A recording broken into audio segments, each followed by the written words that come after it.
Hello, hello, everyone. Welcome back to National Park After Dark. We have a great episode today because we have a special guest. A super special guest. I just can't even tell you the full circle moment that just happened to me 5 minutes ago. Obviously it was cool for Cassie too, but when you just have those people that you either grew up listening to or hearing, or it's just someone that has played an important role in your life and you're like, I would never, they seem like a world away. They're not even They're real. not a real person. Yeah. Yeah. Well, guess what? It turns out Delia D'Ambra is a real person, and we just talked to her for 45 minutes. We did, and Delia D'Ambra is the host of Park Predators. She's not only the host, but she is the writer and researcher for everything. And if you haven't listened to Park Predators, which you probably have because I feel like our whole audience has heard of it, but Park Predators is a national park-based podcast as well. And it's actually one of the first podcasts that I ever really listened to as well. So it's cool. We have a lot of respect for her and the work that she does. And she covers a lot of really, really important cases. Intense, important cases. And just after speaking with her, I listened to her since I think the first episode. I don't know how exactly I heard of it initially, but it quickly was on my radar, my podcast radar. And I remember listening to it at work, at the gym, before I moved to Washington. And so it was a really cool full circle moment just to be able to speak to her because she provided a lot of the early inspiration for what this podcast eventually became. So of course, we're talking about Park Predators today, interviewing Delia. So to give you a more formal explanation of the podcast, Park Predators is a hit true crime podcast by host and investigative journalist Delia D'Ambra, which breaks down some of the most chilling murders at national parks and wild spaces. Thankfully, there are several seasons now of the show, but season 4 is the most recent and is being actively released now. It is a detailed and thorough compilation of some of the most horrific and mystifying true crime events that have occurred in and around national parks and forest lands within North America and across the world. Each episode of the series takes a close look at the victims and perpetrators who are involved in these crimes. Every week, we as listeners are brought through a story of a homicide or missing person's case and how the crimes changed the area where they took place. Delia is a journalist and storyteller born and raised in the Outer Banks of North Carolina. For nearly a decade, she has covered gripping stories for local, national, and international audiences. Her curiosity, ethics, and compassionate approach to reporting has set the standard in an industry that requires a precise balance of transparency and tenacity. She's also an avid outdoors enthusiast and is currently on a mission to visit every national park in North America. Today, we welcome her to our show so she can give us a firsthand look into some of the most memorable cases of season 4 of Park Predators. And without further ado, Delia D'Ambra, welcome to the show. We are so happy to have you here today. Well, thank you so much for being here. We're so excited to have you, and we know our audience is very excited that you're here today. Yeah, I'm super thrilled. I think it's going to be a good chat, and I feel like we have so many people in common that listen to our shows, so it'll be good. Yeah, it's fun to meet and cross over, and we definitely, the amount of times we've gotten messages that are like, have you heard this on Park Predators? Have you heard of this? And we're like, oh yeah, we listened to. Yep, we're all big fans. I know there's a lot of people probably losing their minds right now. So we're happy about that. But before we get into, we know that you have some stories you'd like to share with us, which we're really looking forward to. But before we get into that, we want to talk a little bit about your personal journey and what led you here to start Park Predators. And we know that you've been working in investigative journalism for nearly a decade now. So is this some line of work that you've always wanted to get into? No, it actually wasn't as far as podcasting goes, but really also as far as journalism goes, because when I went to university, oh Lord, now back in 2010, when I went to college, I actually went on pre-med and had scholarships for anesthesiology is what the field I was going to go into. But then I really just took this hard left turn into journalism and storytelling. And I think I just was totally captured by talking with people, telling stories,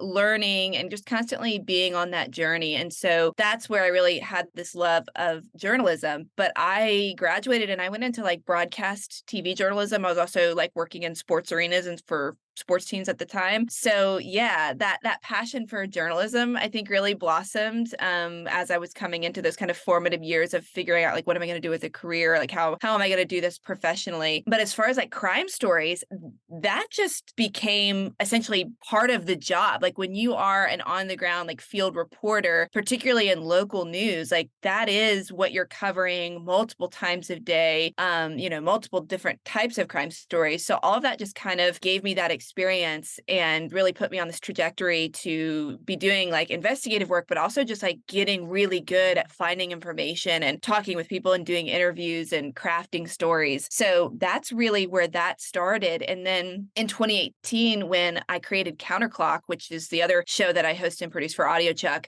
that really is where I first came into like the podcasting medium. Like I had listened to some podcasts, but I wasn't like a diehard podcast listener. But then I created that show. And then in 2020, Park Predators was another new show that I pitched to Ashley Flowers with AudioChuck. And so that just kind of all became, it just was this like evolving thing. Like podcasts were becoming more and more and like bigger and bigger at that time. But I just sort of like found my way into it. It was never like, that's what I'm going to do. Let me aim for it and end up there. Yeah. So it's like this gradual evolution that brought you on this journey. And of course, crime, like you said, is everywhere, unfortunately, in all types of places and spaces. But Park Predators is very specific. There's a very specific niche here. Obviously, it's wilderness, public lands, national parks, national forests. So is there a particular inspiration to that? Is it a love and affinity for the outdoors personally that kind of led you in that direction? Or was it a specific case? Yeah. So in 2020 is when I had actually just recently gotten married. My husband and I, we'd known each other for years and years. We were so passionate about, like, we love fishing, we love hiking, we love visiting national parks. I grew up on an island on the east coast of North Carolina, like surrounded by water. So outdoor stuff was just like part of life. And so that was always something that we were really big on. And it was a big part of how we spent our time. But even going back to like some of the earlier days of my career, I took my first job like just outside of Shenandoah National Park, and I had covered stories about people going missing or, instances of suspicious activity or crimes. And so all that sort of blended. And by 2020, we were also facing a pandemic, right? And so, knowing that like people are really wanting to be out and about, that was sort of a factor that I realized, like, all of these things I've learned about where we go and the people we run into and the dangerous situations there are, like, what about a podcast about these instances specifically happening within the bounds of national parks or recreation lands? Because I know that a lot of this stuff is going on, but like, how do like regular people, like, do they know about it? And like, how often do they know what's really going on? And so just really like going down that and looking at creatively, like, how do you pull something like that together? And there really was nothing else in the podcasting space like that at the time. And so I knew it was going to be a research-based show, which was good, right? Because I can cover a lot more content and possibly be more helpful than having to dedicate like a year or more to like investigating one single thing, which I was already doing. So I think it was just a blend of all of that. But yeah, 2020, I think there were so many things happening in the world, so many things personally that I was interested in, and realizing that there was this sort of piece missing as far as podcast goes in the true crime genre on this topic. I love that you said that, do other people know that these things are happening in national parks? Because it's funny, actually, Park Predators was one of the first podcasts I ever listened to. Oh, because wow. I wasn't a big podcast person either when it all started. And when I saw the genre, I was like, wait, I like the outdoors. What is going on out here?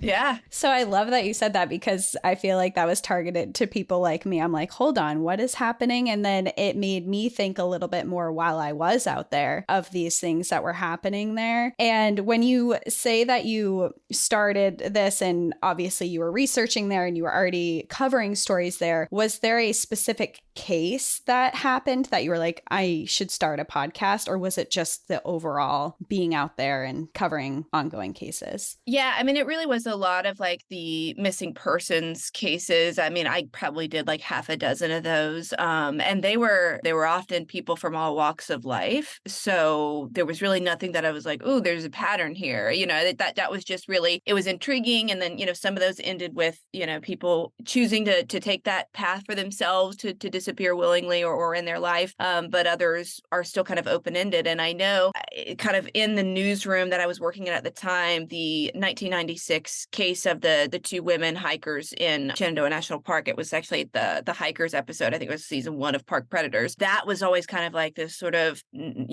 notorious case that was still kind of looming. Everyone wanted to know. So, I mean, those are the kinds of cases that follow over the years. So I had remembered hearing about that one. And I mean, it was just a mix of a lot of things. I had friends and family and folks out west that I was hearing things about periodically. And again, it was more in this sort of like spooky type rumor, like there's this kind of thing like lore. But I'm like, no, this isn't lore. Like this is real. Crimes are actually happening, or, suspicious circumstances are actually happening. And so, yeah, that's kind of, for me, it was just kind of a lot of things that came together. And then once I really was going to go all in on podcasting, I realized like, oh, I have the time and the ability and the capacity now, instead of doing this high intensity job as a reporter in local broadcast news, which was very time consuming. And when I really made that leap fully to podcasting, I was like, oh, I can give these stories the time and the research and the dedication they need to really do it well, instead of just doing it like kind of on the fly. Yeah. And you mentioned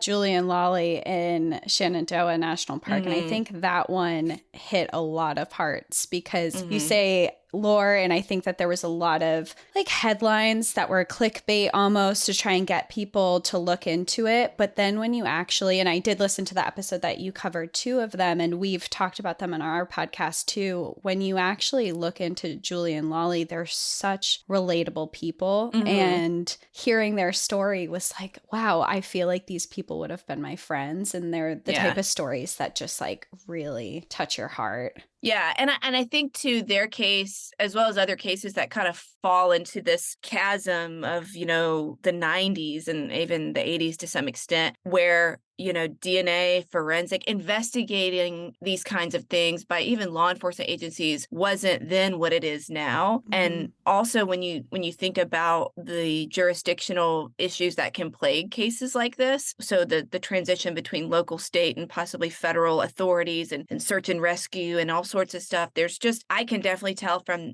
doing this now as long as I have, that there are these sort of gaps in time where some cases just occurred in a time and a place where, maybe now if it happened today, things would be different. And so I think that's something that people really do take away from listening to the stories in the show is, wow, like, not only is this like a challenge to begin with because of the environment, because of the geography and the jurisdictional issues, but like time is also a factor too. And time in the woods where most people are not super familiar or well versed. So yeah, I think that's one of the kind of interesting things, but also one of the really saddening things too. 100%. And in the woods, it's so much harder to get evidence, to collect evidence. Are you seeing what a is lot evidence? Yeah. What is and what isn't evidence? That's is a this hard question. Branch? Is it this rock? Is it, Are you seeing a lot of cases that you have covered in the past or know a lot about, a lot of DNA stuff coming up now where it wasn't researched before?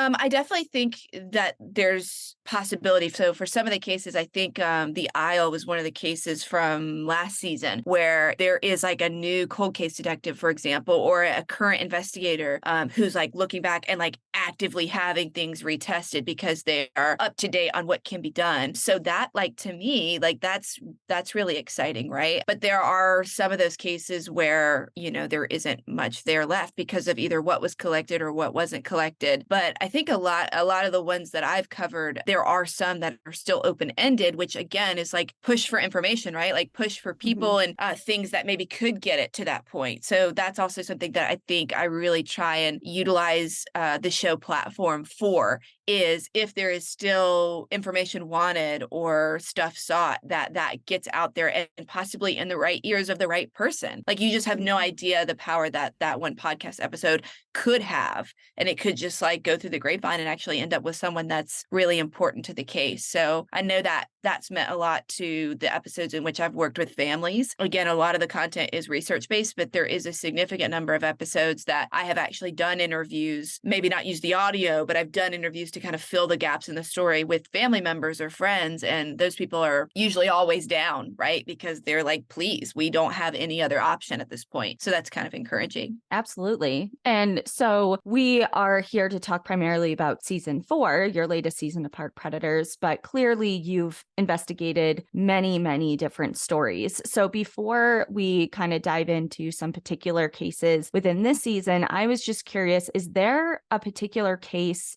especially after you just mentioned you've talked with family members and friends and have been pretty deep into the lives of the victims? Is there a particular case that is just kind of always stuck with your heart or on your mind out of all of the different stories that you've covered? Yeah, I definitely think the Michael Heron case from, I think it was season 2 or season 3, he was a man that went missing in Great Smoky Mountains National Park. He actually owned land that basically butted up to the border. I think it was the first episode of one of the past seasons.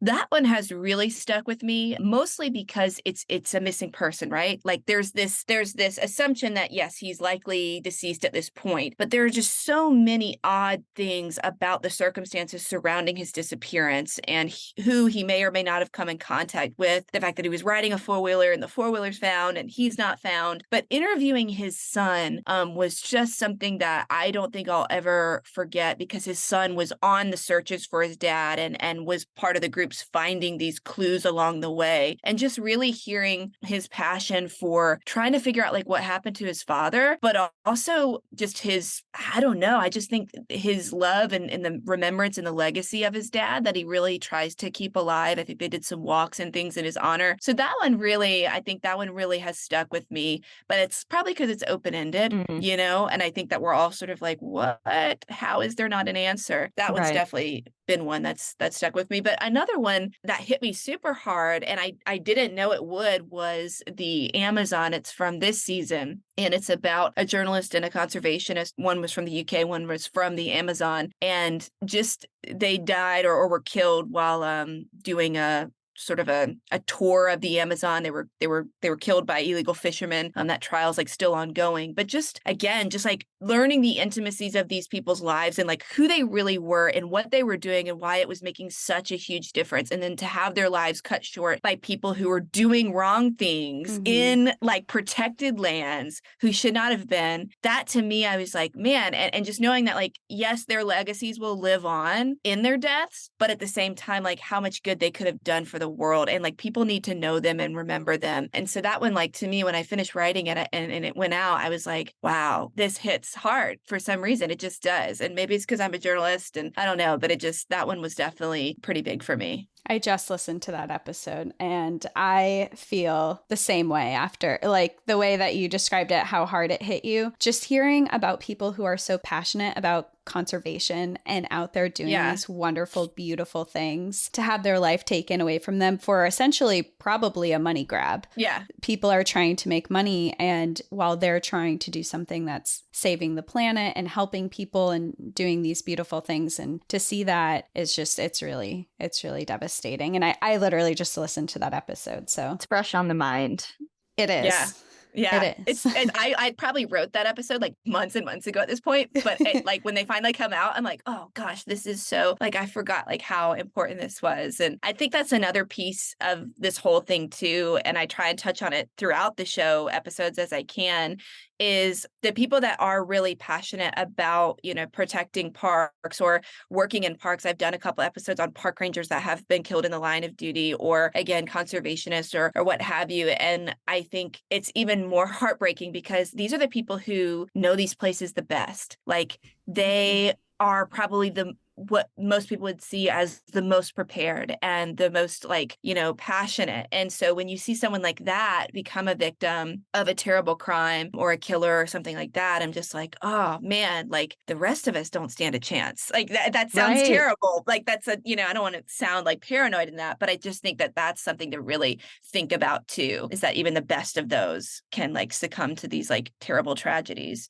And maybe that's just a reality of life, but. Well, even on the other side of that, yeah, you're viewing that as through the lens of if it can happen to them, like, of course it can happen to me. But even on the other side of that, with stories shared of people who are, not park rangers or in law enforcement or these big notorious conservationists that you have nothing like really professionally in common with them, you have a lot in common of the places that you choose to recreate and spend your time and the places that you love. And I feel like you can see a little bit of yourself or the people that you love in them. And obviously that is a big reason that these stories pull at the heartstrings of our collective audience. Yeah. And I think that's why the show really has taken off the way it has. Like it's pulling not just from like listeners that are like wanting true crime content, right? But it's also like there's this entire other piece of the audience that's truly just people who are like loving the outdoors. And I think what's able to get those listeners is not just like, oh, this wild story, but it's genuinely like them thinking, I have been on that trail, I have been to that park, or my loved one is going to this park, or like myself, I got married in this park, and so I think there is this personal attachment that we have, particularly those of us that love like camping and hiking and being in the outdoors. Like we have attachments to these places, and so when we see these incidents happen in these places, it really is like we can put ourselves there. And I just think that that's one thing that really pulls a lot of people to listening to the show and wanting to engage with the content when there is that opportunity to get information out or help promote it and that kind of thing. It's a big community. The outdoor community is unlike any other, just as far as the willingness to help anytime you can. Yeah. So, well, I think we've asked you enough for now. We want to hear some stories from you. I know that you have a couple to share. Yeah, we were just wanting to know about the season and what brought you to tell these specific stories, because for season 4, you jump all over the globe. We're in California, we're in Australia, we're in the Amazon. What brought you to these specific stories and these parts of the world for this season? Yeah, so really, I wanted to make sure that this season covered far and wide, unlike any other time before. I was getting a good amount of traction with people like submitting ideas and submitting potential content. And that was really coming from all over the world. And I was like, I really want to make this as global as I can. The only challenge with that is that, sometimes there's just not enough material there to really do like a full length episode, or like a case is too recent, right? Like I did run into that. There is, an episode coming out. It's called The Tent. It's about a family that was killed last year while they were camping. And this is like literally last summer. The Amazon literally happened in 2022. So there is this sense of like, there has to be enough, and it can't be like interruptive to like current things that are going on, right? Like I want to make sure that we have that piece of it. But yeah, I mean, there are a lot of listeners from Australia, Canada, England. And so I just thought, okay, let me find the ones that I'm hearing from people and getting their feedback on. So that was really important for me. But another big focus that I had for this season was making sure that I kept a significant timeline as far as like how far back am I going? Are they all like, I don't want all the cases just to be from the last 5 years. I don't want them all to just be from like the 80s and 90s. So each season, including this one, like I went back, I think the oldest one is like over 100 years or something like that. So it's like there are ones that are like still unresolved or partially unresolved like 100 years later. And so there's that kind of element of history to it as well. So I definitely like to keep a good array of the locations, but also the years and timeframes, because I think what's really important for people to remember is that crimes, how they're either investigated or solved, like do depend on the time in which they occurred. So 1930 is going to be very different from 1970. It's going to be very different from 2010, which is going to be very different from 2019. And I think that's obvious. But again, when you go back to where these crimes are occurring, it's not so obvious. And so that was definitely something that, with the episodes this season that I definitely wanted to make sure people got a sense of, for sure. When you're investigating these stories that have happened like 100 years ago, 1930s, whatever it is, how do you go into your research for that? Because obviously that's going to be a lot harder to find the information that you're looking for. It can be, yeah. So the upside to something being like significant enough, being that old, is that hopefully, NPS or whatever agency does have some archive. And in the cases I've chosen, that has been pretty easy to come by. There's always records requests you can do. There's usually a good amount of news coverage and archive newspaper and things like that you can pull, or anniversary pieces and things like that. So that's helpful. But But, also too, there may be one or two books out there, maybe they're obscure, maybe they weren't published. There's only like 100 copies published or something. But I know that for The Child, for example, which is the Laura Bradbury case from last season, though that was a significantly high publicized case in the news space, her dad actually wrote a book, and it has not been in publication for years and years. But through different research and different connections, I was able to get my hands on a copy of that. And so that to me is like, there's different processes that I can take to get like as much of the full story as possible. So yeah, with the older cases, like archive is definitely helpful, but even just like shooting over a records request or getting on the phone and talking to someone with a park or state entity, like that's done the trick sometimes. And that's kind of cool because ordinarily most people would be like, can't find it on the Googles, move on. It sounds a lot like what we have, a library of books for all of the things that we research. And we have an ongoing joke on the podcast because everyone's like, you should start a book club because we find these obscure books. We're like, hey, this person actually knew or was part of it. I found books from people who wrote a book 100 years ago and they have like their account of the story and things like that. So it's very interesting to, once you really dig into it, the type of articles and books and literature you can just pull up out of weird spaces. Yeah. And I think too, like there's this whole book market, right? Like I think about Killers of the Flower Moon, right? Like that's like something that is but that guy like did years and years and years of research and is like going through family genealogy trees and stuff like that. So when you find those good books like that kind of have a lot of that built in, like, yes, utilize that as some of your source material because it really doesn't exist anywhere else because somebody went and had to gather that. So I definitely think there are ways to cover a wide array of stories dating back as far as, whenever, if you look and can get your hands on the right material. Definitely. And we've found that in a lot of different ways as well, like as you're saying. And you said sometimes you'll reach out to the Park Service as well. Yeah, I have many emails with different public information officers or phone calls or state park wildlife, there's so many different names, right? Like it's in the Texas Wildlife Commission or whatever it is. And it's been really helpful. And sometimes I'll just get on the phone and a detective for an agency will agree to talk to me because they're in charge of the case now. And, there may be some things that the gaps can't be filled because of the integrity of their investigation, but they could at least provide me with enough context that I can't find, between all of the different source material. So, but another thing too, I think with this season, one story that's coming up with this season is the Aubrey Sacco case. She disappeared in basically Nepal, like in the mountains. It was Langtang National Park. And I'm really excited for people to hear her story because her parents are so active, even to this day, are still very active in trying to find out what happened to her. But they, as you can imagine, have run up against barriers of being thousands of miles away from where their daughter vanished and has never been found. And so I really think like trying to get those cases represented of not just like, okay, here's kind of what happened, but like, here's the struggle that this family went through. And like, this could happen to anyone that is traveling internationally, like anyone's family who knows they're going overseas or staying in hostels or whatever. So I just think like that case is one that's coming up with this season that I think people, gosh, man, you could really see what her family went through and continues to go through.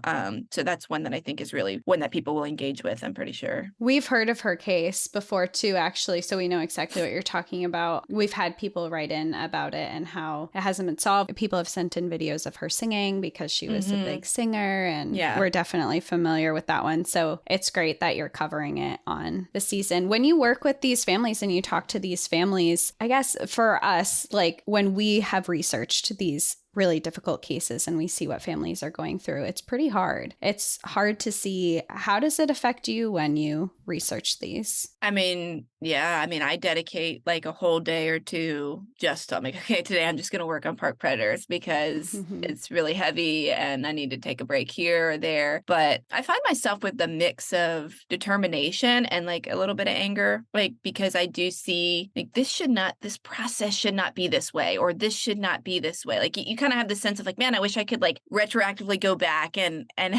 fix it and make it better. Like, hey, what are you doing? Why did you do this? Yeah. I'm like, what? Like, who whose call was that? But then I think that's what is like gives me that sense of determination too, of like, okay, I'm going to get the information that's out there. And if there's variations of information, like make that clear for the listener. Like, hey, this says this, but there are also a couple other places where it says this, and it's really hard to know exactly what was going on, but like, here's the full context. Instead of just like, if there was misreporting, for example, like perpetuating that, like providing clarity where clarity needs to be provided about, what direction they were going, or who this person was that was talked to, or this law enforcement agency. Like, I do think there are times that you have to just like be all of that up front, because there are times where there can be so much, potential for misreporting that's happened. And so you need to kind of help set the record straight when and where you can. Because if you don't, then you're just like becoming more of the problem, if that makes sense. Yeah.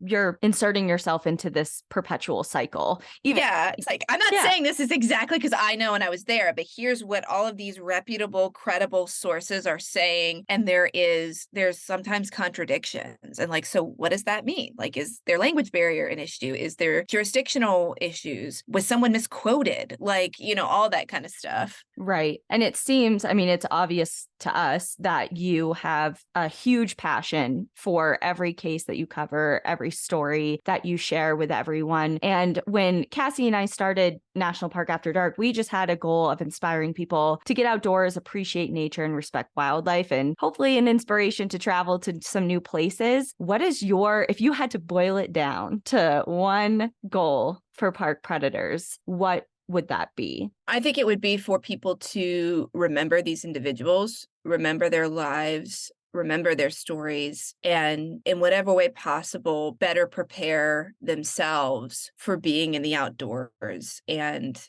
visiting some of these places and being aware. And I don't say that saying that these victims in these cases didn't do that. These folks were, there's no blame in anything, but I do think that learning what we can from history and incidents can better prepare us for being in these places. And I just think that always having those like spidey senses, like if someone listens to an episode of Park Predators and then the next time they get a very strange feeling from someone they don't know that they encounter, or something that looks suspicious, like it will prompt them to act differently than maybe they would have acted before. And to me, like that's a good thing. I think that that's helping everyone, whether it be protecting themselves or like could help someone else down the road. Like if they hadn't seen something and said something, what would that situation have manifested into that could have hurt someone else? You know what I mean? So I think that's probably the best way I can answer that question. I think as women too, we're kind of taught from a young age that you have to be polite. So a lot of times when we feel this intuition and this uncertainty about a person, we are polite. So to hear these stories where a lot of people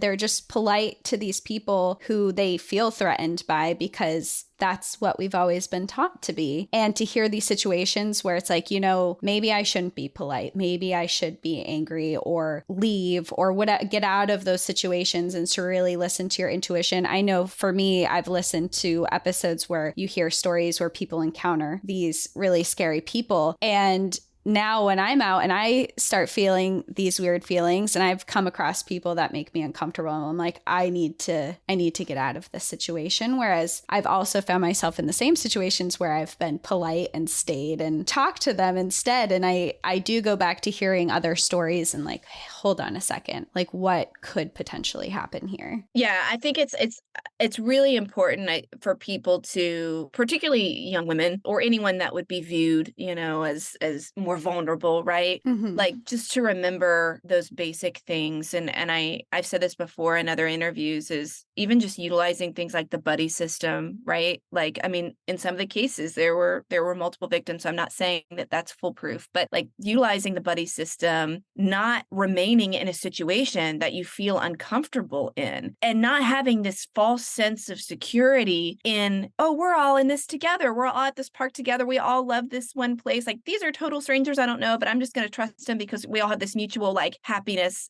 There's this false sense of security that you can get in these bigger areas where it's like, oh, we're all on the same team here. We all love photography, or we all love hiking, and we all love camping. We're at the same, but it's like, no, if there are things that are red flags, they are red flags for a reason. And so remove yourself from that situation, because otherwise you have no idea what you're actually really dealing with. And I think that some of these individuals who commit these types of crimes, they are banking on, oh, everyone's just going to be super polite and chill and no one's going to be suspicious. And I'm not saying run around paranoid, but what I am saying is that people who are doing these types of things, they're banking on people letting their guard down in these spaces because everyone seems to have this shared sense of community. And I just think that we have to work against that if we're going to try and prevent more things like this from happening in the future. Yeah, just raising the sense of awareness all around is all you can hope for. And just by sharing the stories, I mean, we kind of struggle with the same thing. Like, we don't want people to be paranoid that they're going to be devoured by a grizzly bear because they're hiking in grizzly country.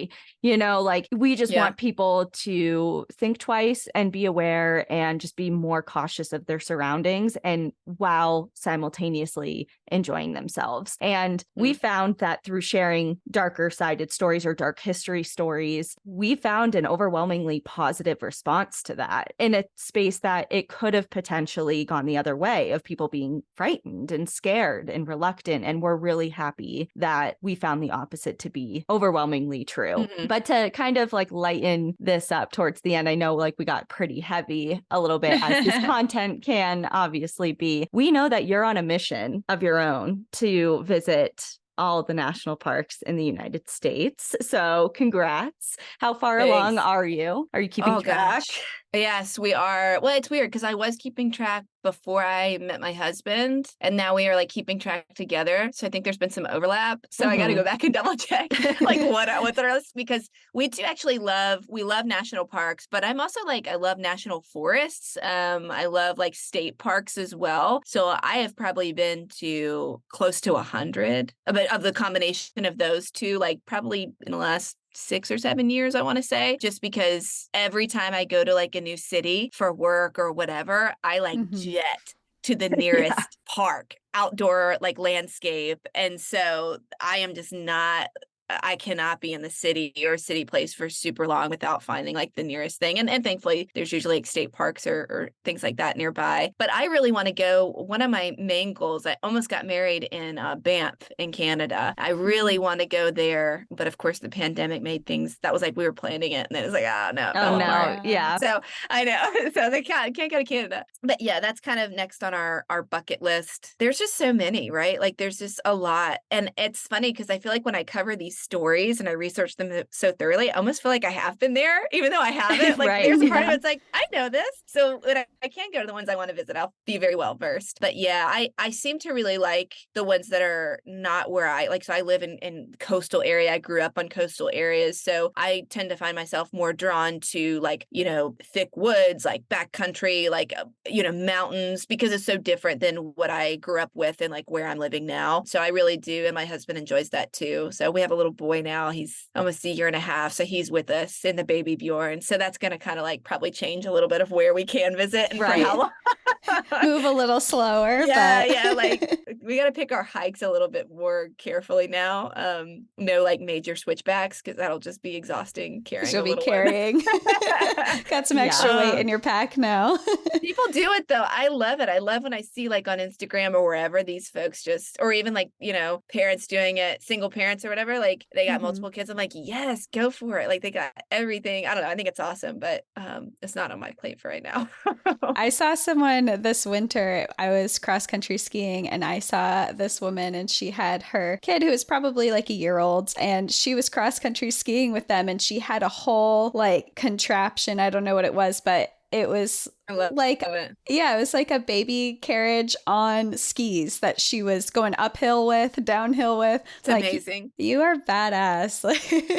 It's very cool. I am going, I'm going to Italy for like 2 weeks in the fall of this year. And I was searching the other day, like the national parks or areas that they have in the country. So we may pop into one of those, which would be really cool. Cause I feel like, you know, those parts of Europe, like there is so much history and so many cool things that like still sort of exist in these little like nature ecosystems that like it feels like they haven't been touched for centuries, and you just kind of show up and you're like, whoa, this is a whole nother world. So I'm really looking forward to that. So I think it'll be good. And thankfully, like, you know, we'll have like a car and everything to get around with. So yeah, I might come back with like new content. Who knows at this I point. would love to hear an Italy-based Park Predators right? episode, Yeah. just because my family's Italian and I identify with the Italian culture very much. Yeah, mine too. So, Like my dad is 100% Italian. I'm half, and like we're actually going over there for him. It's like a trip we all gave to him, me and my sisters. So it's going to be this very big, like cool, like family celebration thing. But I'm also going to be like, I got to stop at this park real quick. I'll be back. I'll that let is you know. too funny because we can Do some relate research. so hard to that. Like anytime The we work see trip. an informational board or something, we're like, oh, let's peek over at that, see what's going on over there. And Yeah. it's like, yeah, we're here. We were just in Yosemite for vacation, quote unquote. And we came out with like, I don't know, Cassie picked up like 5 books. We have a notes tab of all these different things. It's hard to, when you're actually genuinely really interested in the history and stories that take place in locations that you also unwind in, it's hard to separate the two. And I feel like that's a good problem to have, because it just means that you're enjoying your work and you are really invested on a lot of different levels. So I hope you have like a good time, but also, you know, sneak in some work when you can.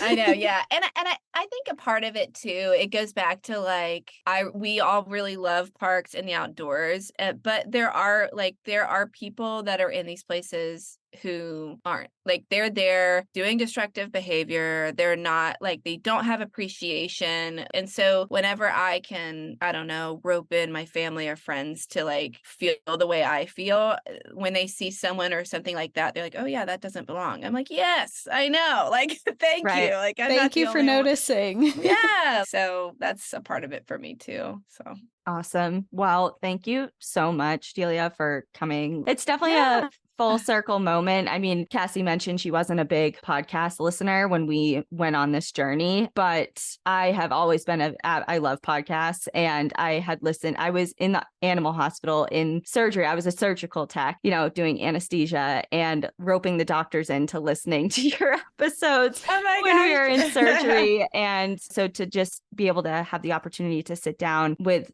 someone who inspired part of our journey, it's really nice. And we love Park Predators. We listen all the time, and we know that our audience already does. But if there's anyone out there who has no idea and you're living under a rock, where can they find you? Yeah, so Park Predators is available, you know, everywhere. Spotify, Apple Podcasts. You can pretty much find it anywhere. Follow Audio Chuck on Instagram and Twitter and Facebook and stuff. They're always putting stuff out about like the current content or follow-ups or things like that. I'm Delia.D'Ambra.w on Instagram. That's where you're going to see like all my stuff related to the show, but also just like my personal love of the outdoors and my family and just all that kind of stuff. So I really like engaging with people and reading their like DMs and messages, because, you know, I'm already writing the next season and some of those are turning into future episodes. So if you're really passionate and you're a listener or you're new to the show and you want to submit a story, like I'm there. I handpick all of these. I research and write all of these, and I love engaging with the audience and also getting stories that deserve to be on a platform like this. Awesome. And to be able to give people that opportunity is obviously, like you had mentioned earlier, something that, you know, these families that have nowhere else to turn, and to give a voice to that, such a far reaching voice, is something that obviously I think a lot of people are extremely appreciative for. Yeah,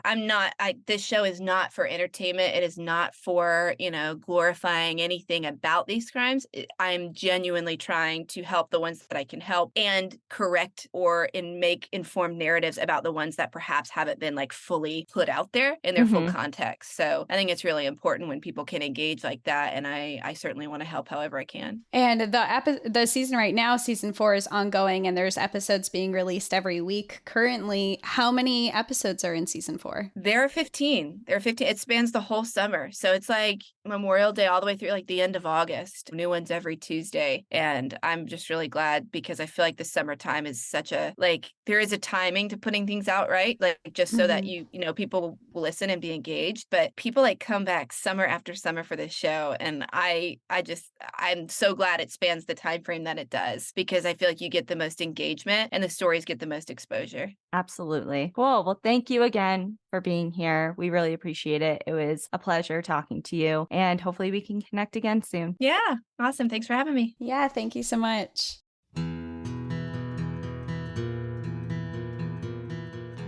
Thank you so much for joining us again this week. If you have a trail tale or story suggestion, send us an email at stories@npadpodcast.com. Follow us on Instagram and Facebook at National Park After Dark and on Twitter at NPAD Podcast. Join our Outsiders Only community on Patreon or Apple subscriptions to listen ad-free, unlock monthly bonus episodes, and exclusive content. And remember, when you support our sponsors, you are supporting our show. For our exclusive discount codes and source information from today's episode, check out the show notes. For more information on our show, our book recommendations, merch updates, and more, visit our website at npadpodcast.com. And please rate, review, and subscribe from wherever you listen to podcasts.